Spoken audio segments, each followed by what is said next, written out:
While Joe Biden's trying to put Donald Trump in prison and his Praetorian Guard media are celebrating, he's also trying to destroy the government in Israel simultaneously and take out Benjamin Netanyahu.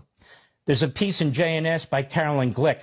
The war rages in the Gaza Strip, northern Israel, Lebanon, Eilat, and on the streets of Israel cities as Iran's Palestinian, Lebanese, Syrian, Iraqi, and Yemeni proxies maintain and escalate their operations against the Jewish state.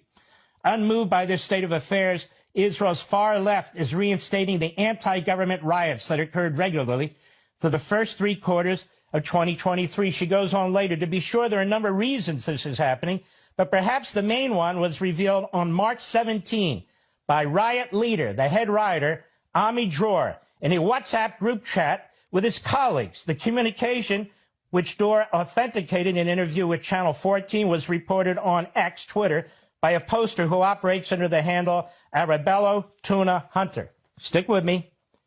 In that communication, Dror, the head rioter, told his colleagues that the White House was asking them to reinstate the riots.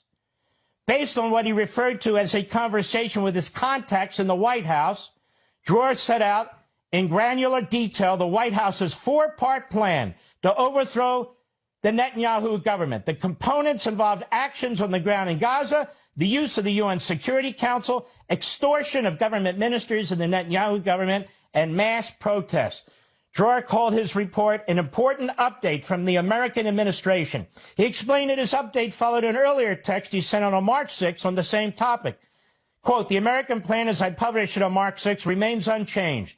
The day after my publication, the Biden administration announced the establishment of an American port in Gaza that will seize from Israel the ability to rule the Strip. The port will be used initially to provide food, but the central purpose of the port is to rebuild Gaza. The purpose of the U.S. campaign for humanitarian aid," he explained, was twofold: undermining the control of the Israeli Defense Forces in Gaza and blackmailing government ministers.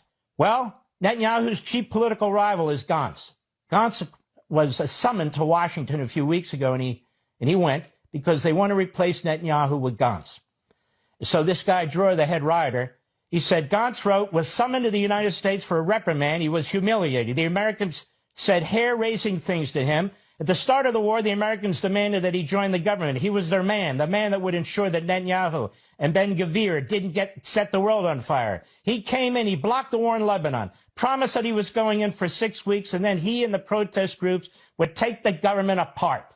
After 6 weeks, he and Dory promised that by January 1, they would deliver the goods, and in practice, the final deadline the Americans gave him was Ramadan. In other words, overthrow Netanyahu by Ramadan.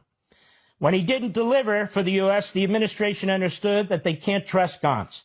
Maybe he'll be a comfortable prime minister in the future, but the Americans seized full control over management of the war against Netanyahu. And guess what? Gantz announced last week that in September he wants a new election or he's out of the government.